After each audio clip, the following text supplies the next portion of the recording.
प्रणाम करती हूँ, मंच को नमन करती हूँ, आपकी गरिमामय उपस्थिति को प्रणाम करती हूँ। आदरणीय जीतू भैया, शिव डिंगू जी, वकील साहब, सभी को विशेष नमन करती हूँ और ठाकुर साहब को जन्मदिन की बहुत बहुत शुभकामनाएं प्रेषित करती हूँ। और एक छोटा सा मेरा निवेदन है, मनोज भैया, यदि आपको बुरा न लगे तो हम सब कवि ये चाहते हैं, और खासकर मैं, कि आप वहां से उठ करके मंच पर आकर विराजें। जोरदार तालियां बजाइए। आइए विराजिए। मनोज भैया आप इधर आइए, आप इधर आइए। देखिए मैं बहुत अच्छे पड़ोस में बिठा रही हूँ आपको। विराजिए। मतलब क्या है कि अगले ने 5-6 जगह बदल ली, फिर जो आ रहे हैं वो बधाई दे रहे हैं, फोटो अकेले अकेले खिंचवा रहे हैं। अब यहाँ फोटो खींची जाएगी तो हमारी भी तो आएगी कि नहीं? ये हमारी अपनी व्यवस्थाएं थी जो हमने की। बहुत बढ़िया, बहुत अच्छे पड़ोस में बैठे हैं आप। देखिए अब ये जन्मदिन के दिन बढ़िया चार्ज होते रहेंगे, क्योंकि इनको नई बैटरी के पास बिठा दिया है। अब देखिए कितने अच्छे लग रहे हैं। बार बार पूरे महू वालों का प्राण खा गए सब लोग कि यहाँ पहली बार कवि सम्मेलन हो रहा है कि नहीं पंडित जी, कि पहली बार कवि सम्मेलन हो रहा है, पहली बार कवि सम्मेलन हो रहा है। हाँ पंडित जी ने हाँ मैं, लेकिन ऐसा नहीं है। यहाँ भले ही पहली बार कवि सम्मेलन हो रहा है, लेकिन मान लो शादी नहीं करता कोई व्यक्ति तो बारात में झीमने तो जाता है। हाँ, तो ये सब वो लोग हैं जो अपने यहाँ मंडप लगाने की बजाय आसपास सब्दुर कवि सम्मेलन सुन के आ जाते हैं। सही है। अब सब कुछ मामला बहुत बढ़िया है, बहुत बढ़िया। आप लोग बैठ गए हैं, एक बार जोरदार तालियां बजाकर बताइए कि आप सुन रहे हैं। बढ़िया। यहाँ से कवि सम्मेलन प्रारंभ हुआ मुन्ना बैटरी से, बहुत अच्छा कविता पाठ किया। फिर कवि सम्मेलन इधर आया निशा मुनि गौड़ जी पे, बड़ी बड़ी बातें कर रहे थे वो। बहुत सारी देश की उनको चिंताएं थी। देश की चिंता के कारण उन्होंने अभी तक शादी नहीं की। मैंने कहा राजकुमार, देश की इतनी चिंता करते हो, अब तनिक खुद का भी विचार करो और लुगाई ले आओ। तो बोली दीदी सोच तो मैं भी कब से यही रहा हूं, पर किसकी लाऊं? मैंने कहा फिर मत लाओ। फिर ये आए दिनेश देशी की पत्नी ने कहा है कि 50,000 की बजाय 10,000 और बढ़ा देना और 10,000 और जियो। मतलब जो बात करते हैं पत्नी से पूछ कर करते हैं कि क्या करनी है। आज सुबह जब कवि सम्मेलन के लिए निकले तो पत्नी से पूछने लगे कि ये बता कि मैं इतनी दूर दूर कवि सम्मेलन में जाता हूँ, यदि मुझे कुछ हो जाए, कुछ दुर्घटना हो जाए तो तू बाकी जीवन किसके साथ गुजारेगी? पत्नी ने भावुक होकर कहा कि ऐसी बातें मत करो, शुभ शुभ बोलो। लेकिन ये अड़ गए कि सच बता कि यदि मुझे कुछ हो जाए तो बाकी जीवन किसके साथ गुजारेगी? तो पत्नी ने कहा कुछ नहीं जी, मैं बाकी जीवन अपनी छोटी बहन के साथ गुजार लूंगी। फिर इनकी पत्नी ने इनसे पूछा कि बताओ कि मुझे कुछ हो जाए तो तुम बाकी जीवन किसके साथ गुजारोगे? इन्होंने भी वही जवाब दिया, कुछ नहीं, मेरा विचार भी तेरी छोटी बहन। ऐसा बढ़िया मामला है दिनेश देशी जी का। अब आप देखिए हमारे ठाकुर साहब बहुत अच्छा महसूस कर रहे होंगे।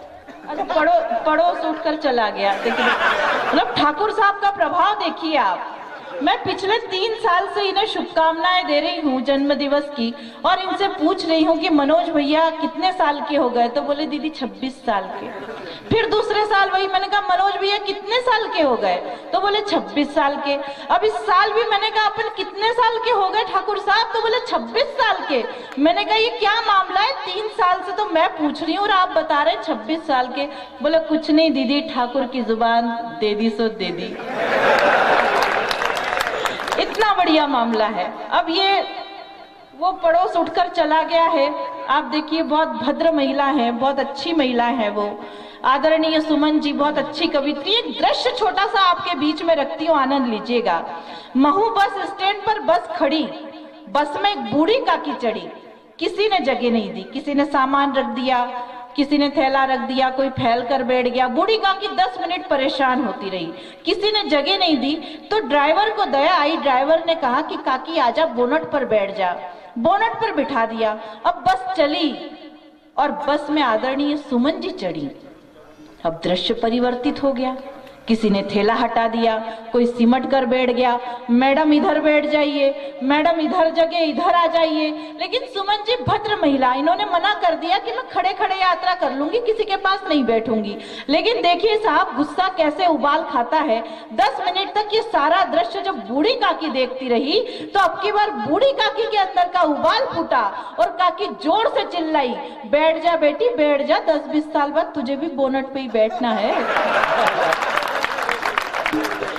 तो क्या है कि बढ़िया, अच्छा आप लोग बहुत अच्छा सुन रहे हैं। पीछे जो लोग अभी बैठे हैं वो तो ऐसे बैठे हैं जैसे कोई बैठ नहीं आए हैं, जैसे गमले रखे हुए हैं, ऐसे सूमड़े जैसे बैठे हैं। हाँ, यदि गमले उमले नहीं रखे हैं तो वे भी अपनी उपस्थिति दर्ज करवा सकते हैं। ये देखिए छोटे माइक पर कब से जगत मामा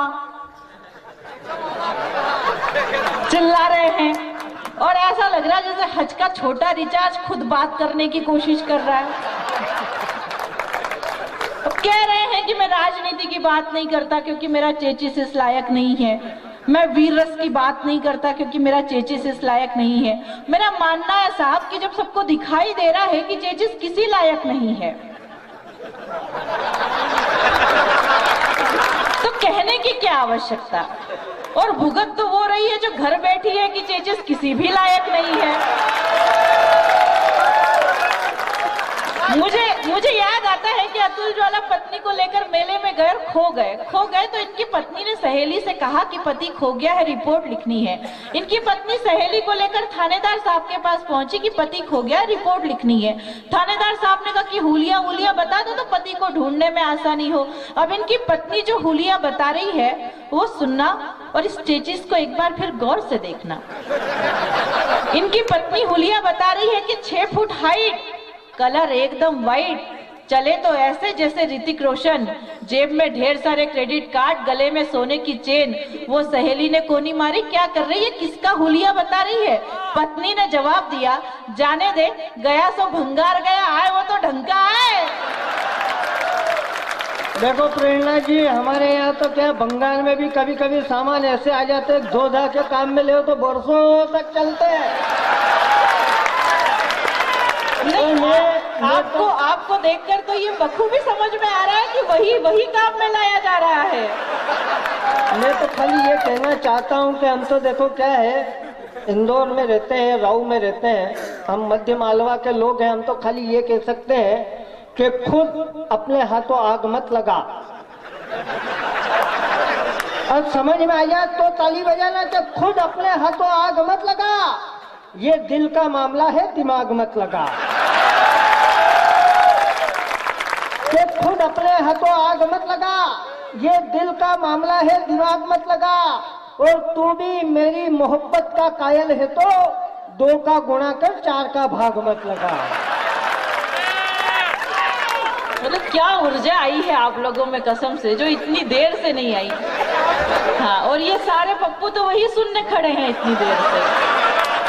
यदि आप चाहते हैं कि मैं चुकाया करूं तो एक बार सचमुच दोनों हाथ ऊपर उठाकर तालियां बजाकर बताइए। अब कौन कहेगा कि यहाँ कवि सम्मेलन पहली बार हो रहा है। खाली मुन्ना ही कह रहा था बस। 4 पंक्तियां आपकी ओर से पढ़ना चाहती हूँ और बताना कि अब की बार आप किसके पक्ष में हैं। क्या आपको देखकर ऐसा लग रहा है जैसे मुझे कहना पड़ रहा है मजबूरन कि चमगादड़ उजालों से राज मांगता है, चमगादड़ उजालों से राज मांगता है, कौवा कोयल से आवाज मांगता है और दिमाग से पैदल दिखाई देता है, बैलगाड़ी चलाने वाला हवाई जहाज मांगता है। हवाई जहाज। देखो जवाब तो मैं भी बहुत अच्छा दे सकता हूँ।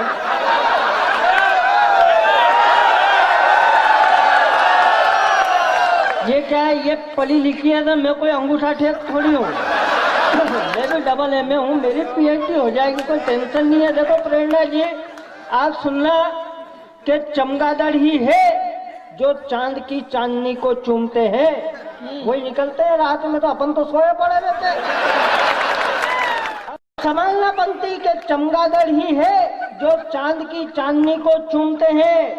नशा हो प्यार का तो कौवे कोयल सब झूमते हैं, और हम बैलगाड़ी वालों को इतना नाकारा मत समझो, हम हवाई जहाज बैलगाड़ी में रख के घूमते हैं।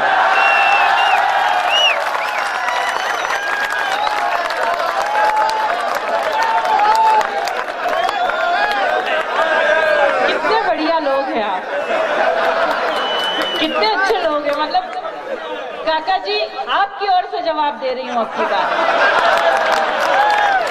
हाँ, सुनिएगा, आप आपकी ओर से कहना चाहती हूँ कि आपको देखकर ऐसा लग रहा है जैसे जर्जर खंडहर हवेली से सवालात करता है।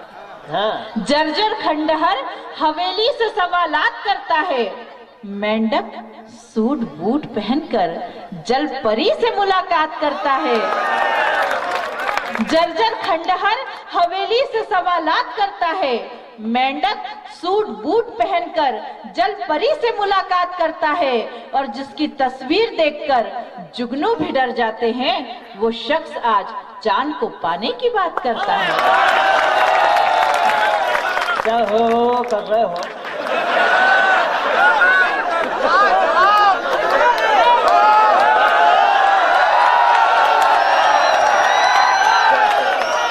जल परियां खुद हमसे मिलने का बहाना ढूंढ लेती है, कि जल परियां खुद हमसे मिलने का बहाना ढूंढ लेती है, चांदनी आकर हमारे आंगन का ठिकाना ढूंढ लेती है। और एक बात ध्यान रखना हवेली की पहेली की सहेली वालों, दुनिया हवेली में खंडहर का खजाना ढूंढ लेती है। आइए, हम यहाँ कविता सुनने के लिए आए हैं। मैं 4 पंक्तियों में इस वार्तालाप को यहीं खत्म करना चाहती हूँ, और अब की बार यदि जवाब बहुत सही दे दिया हो तो वापस एक बार तालियों की गड़गड़ाहट वैसी ही आनी चाहिए, और कहना ये चाहती हूँ कि मुझे तुम्हारा प्यार भी स्वीकार है। काका जी सुनिएगा, आपकी ओर से एक में खत्म कर लो, आप तो सब काम ही खत्म हो जाए। कि मुझे तुम्हारा प्यार भी स्वीकार है, और मेरा दिल भी बहुत बेकरार है, और जिस दिन तुम्हारा और मेरा रिश्ता कायम होगा, उस रक्षाबंधन का मुझे बेसब्री से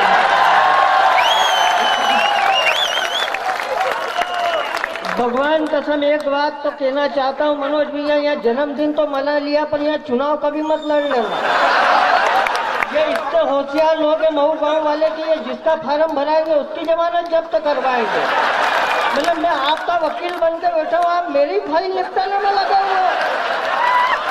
देखो इन्होंने कहा बात खत्म करने का, मैं करता हूँ बात खत्म, और गारंटी के साथ 4 पंक्तियां भी नहीं 3.5 पढ़ूंगा, आखिरी की आधी आप बोलोगे। सुनना के प्रेरणा तुम हो बांसुरी अदरों की, मैं अल्ट्रासाउंड बैंड हूँ। और संभालना पंक्ति के प्रेरणा तुम हो बांसुरी अदरों की, मैं अल्ट्रासाउंड बैंड हूँ। तुम हो धर्म पत्नी किसी की, मैं भी एक हस्बैंड हूँ। और सरे महफिल सबको सुनाने से क्या फायदा, तुम भी सेकंड हैंड हो।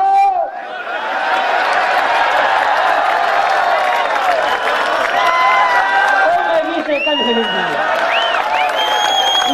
लेकिन ये सारी बातें आपसे जुड़ाने की थी। डॉक्टर प्रेरणा ठाकरे जी को जिन कविताओं के लिए जाना जाता है, उनमें ये बातें शामिल नहीं होती है। मैं चाहता हूं कि पूरा सदन एक बार दोनों हाथ ऊपर उठाकर ताली बजाकर इन्हें आदेशित करें। शर्त केवल इतनी है कि आपके तालियों की आवाज लय के साथ, रिदम के साथ मुझ तक पहुंचनी चाहिए। और कहाँ आहा का ठेका लगाना है, कहाँ चले मोहन प्यारे। अच्छा, अपने बंटी भैया है क्या? अरे फिर तो कोई दिक्कत नहीं, उनको रात में ऐसे ही चलने की आदत है, कोई दिक्कत नहीं है। आइए, आपकी तालियां मुझ तक रिदम के साथ पहुंचनी चाहिए। और मैं आप शिव भैया, जीतू भैया और आप सबने मुझे पहले सुना है कई बार, लेकिन मैं ये पूरी कोशिश करूंगी कि कोई पंक्ति वापस ऐसी ना दोहराऊं कविता की जो आपने सुन रखी है, और यदि सुन भी रखी हो तो अपने हाव भाव ऐसे बनाना जैसे कभी नहीं सुनी थी। आइए प्रारंभ करते। चाचा जी, मैं आपसे ही शुरुआत करना चाहती हूँ। कुछ बातें आपने सुनी है, मैं परिणाम तक ले जाऊंगी, लेकिन शर्त इतनी है कि आपकी तालियां लय के साथ उठेंगी और कहाँ आहा का ठेका लगाना है। आप जानते हैं दूर दूर तक कवि सम्मेलन सुनने जाते हैं। सुनिएगा कि कैसे बैठे हैं चाचा जी, कि चाची जी भी खींचेंगी चाचा जी के कान। इसको ऐसे नहीं सुनते सत्यनारायण जी की कथा की तरह। हाँ, इसमें तालियों की लय चाहिए होती है, तालियों का कीर्तन चाहिए होता है कि चाचा जी भी खींचेंगे चाची जी भी खींचेंगी चाचा जी के कान। घर जाकर होगा अभी नागरिक सम्मान, कवित्री देख रहे हैं। ये आहा का ठेका लगेगा यहाँ। अब आ गई बात समझ में? आदरणीय बहुत अच्छे बैठे हैं आप, बिल्कुल चांद चमक रहा है आपके चेहरे पे, भगवान कसम। और ये चांद तभी चमकता है जब दो महिलाएं एक पुरुष के जीवन में उसके सर पे हाथ फेरती हैं। एक उसकी माँ और एक उसकी पत्नी। जब माँ हाथ फेरती है तो बाल बढ़ते हैं,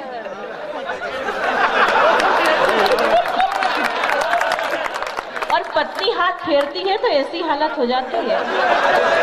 पर ईश्वर कसम कई लोग यहाँ ऐसे बिठाई दे रहे हैं, ऐसे बैठे हुए दिख रहे हैं जैसे पूरे मोहल्ले की महिलाओं ने हाथ फेर रखा है।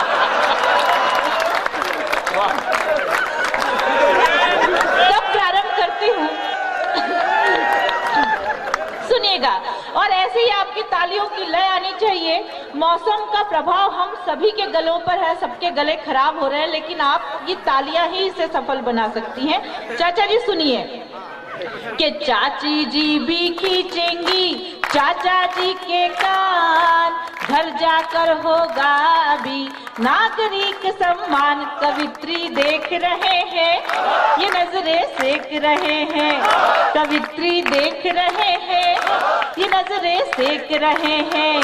और प्रेम रतन धन पा गए बूढ़े और जवान। प्रेम रतन धन पा गए बूढ़े और जवान। कलयुग में भी कर रहे राधे माँ का ध्यान, कि वारे राधे माई ये मंडली खूब सजाई। कि वारे राधे माई ये मंडली खूब सजाई। और अभी मंच से बात हुई सलमान खान की, लेकिन एक खान साहब ऐसे हुए जिन्होंने कहा कि मेरी पत्नी को इस देश में अब डर लगता है और इसीलिए वो देश छोड़ना चाहते हैं। एक पत्नी वो थी रानी हाड़ी, जिसने अपना सिर काटकर अपने पति को दे दिया कि जाओ स्वामी जंग जीत कर आओ। और एक पत्नी ये है जिसको हमारे देश में डर लगता है। तब निवेदन करना चाहती हूँ, सुनिएगा कि 4 दिन की चांदनी, तालियों की रिदम, तालियों की लय पूरे सदन से एक साथ आनी चाहिए कि 4 दिन की चांदनी फिर अंधियारी रात। आमिर की लुटिया डूबी मान किरण की बात। जो कल था देश का हीरो वो बन गया बिल्कुल जीरो। जो कल था देश का हीरो वो बन गया बिल्कुल जीरो।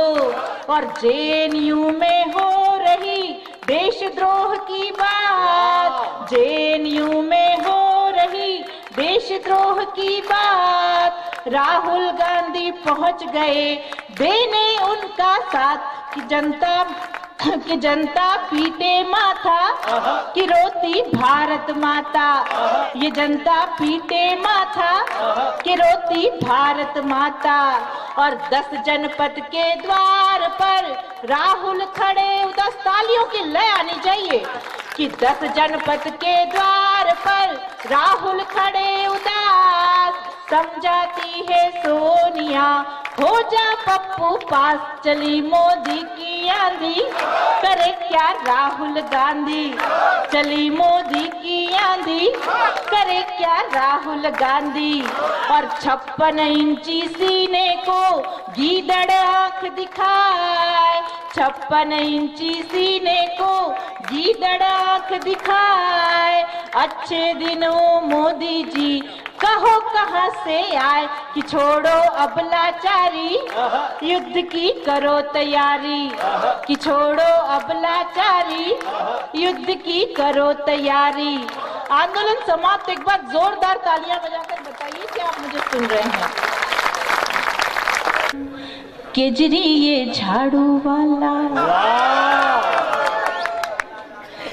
ऐसे थोड़ी अब तालियां उठनी चाहिए। आपके मन की बात और नई बात करना चाहती हूँ। केजरी ये झाड़ू वाला करता है गड़बड़ झाला। केजरी ये झाड़ू वाला करता है गड़बड़ झाला। केजरी ने ले ली सबकी जान, हाय रे समस्या की दुकान। केजरी ये झाड़ू वाला करता है गड़बड़ झाला। केजरी ने ले ली सबकी जान, हाय रे समस्या की दुकान। आया है देखो कैसे मोदी पे वार लेके, बिहारी लालू जी की अखियों का प्यार लेके। धरने पे बैठे ये तो पूरी सरकार लेके, धरने पे बैठे ये तो दिल्ली सरकार लेके। चेला ये अन्ना वाला लगता गिरगिट की खाला। चेला ये अन्ना वाला लगता गिरगिट की खाला। गिरगिट ने ले ली सबकी जान, हाय रे समस्या की दुकान। केजरी ये झाड़ू वाला करता है गड़बड़ झाला। केजरी ने ले ली सबकी जान, हाय रे समस्या की दुकान। मुफ्त का बिजली पानी, मुफ्त का वाईफाई, मुफ्त का बिजली पानी, मुफ्त का वाईफाई। और इवन नियम ने मचाई त्राही त्राही। दिल्ली की जनता बोले सीएम मिल गए हर जाई। दिल्ली की जनता बोले सीएम मिल गए हर जाई। खांसी चलती है खर खर ऊपर से डाले मफलर। खांसी चलती है खर खर ऊपर से डाले मफलर। खाए मजे लेके पान, हाय रे समस्या की दुकान। केजरी ये झाड़ू वाला करता है गड़बड़ झाला। केजरी ने ले ली सबकी जान, हाय रे समस्या की दुकान। अरे जी, मैंने कहा मनोज भैया, महिलाएं मांग इसलिए भरती हैं ताकि ये पता चले कि इस प्लॉट की रजिस्ट्री हो रखी है। तो फिर ये शिव भैया पूछने लगे कि फिर ये बताओ कि पुरुष मांग क्यों नहीं भरते। मैंने कहा पुरुष मांग इसलिए नहीं भरते ताकि पता चले कि गोचर भूमि है। जितना चाहे चरो, जिसकी जो मर्जी हो करो। तो फिर ये अतुल ज्वाला पूछने लगे कि जब इतनी ही पढ़ी लिखी हो तो फिर ये बताओ कि वो एक वरमाला लेकर एक दुल्हन जब आती है तो उसके साथ 3-4 और लड़कियां क्यों आती हैं। मैंने कहा अतुल जी, आप इतना भी नहीं जानते कि किसी अच्छे प्लॉट की रजिस्ट्री होनी होती है तो नक्शे में खाली पड़े 3-4 प्लॉट बताने पड़ते हैं कि हाँ। तो कोई कहीं भी जाए, ये लोग कहीं नहीं जाएंगे, ये खाली प्लॉट के जुगाड़ में आए लोग हैं। आइए एक प्रेम गीत से जोड़ना चाहती हूँ। ये जनरेशन पूरी मोबाइल की जनरेशन हो गई साहब। काका जी सही बात है कि नहीं? आपके टाइम तो मोबाइल थे ही नहीं, तो क्या आप प्यार नहीं करते थे?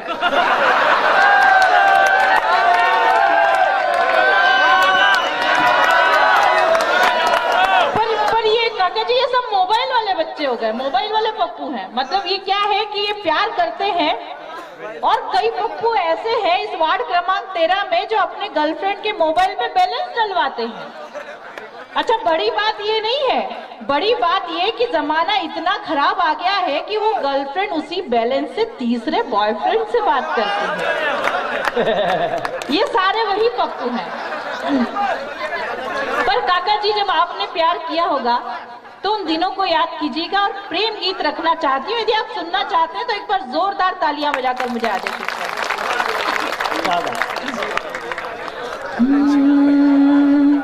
पल पल काटवा में हो रही मुश्किल, पल पल काटवा में हो रही मुश्किल, हो रही मुश्किल। मोबाइल की घंटियां सुबाज रही दिल, पल पल काटवा में हो रही मुश्किल, हो रही मुश्किल।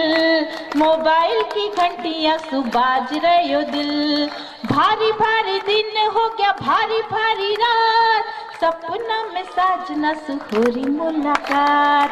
भारी भारी दिन हो गया भारी भारी रात, सपना में साजना सुहोरी मुलाकात। मासूमारी सखियां भी केवे ऐसी बात, बिना बेल बेल गाड़ी होरी रे उलाट। ओलमा भी सुन सुन चलूं तिल तिल, ओलमा भी सुन सुन चलूं तिल तिल। मोबाइल की घंटियां सुबाज रयो दिल, पल पल काटवा में होरी मुश्किल, होरी मुश्किल। मोबाइल की घंटियां सुबाज रयो दिल, मेहंदी की हथेलियां सु होगी अनबन, मन का बवाल सु सवाल कर तन। मेहंदी की हथेलियां सु होगी अनबन, मन का बवाल सु सवाल करे तन। तन और मन में है ऐसी उलझन, यौवन को नागडस मारी मारी फन। रंगीला तन ढोला झट आके मिल, झट आके मिल।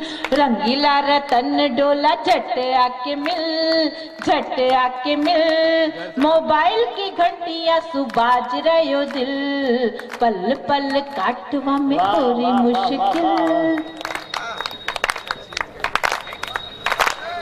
पल पल काटवा में होरी मुश्किल, होरी मुश्किल।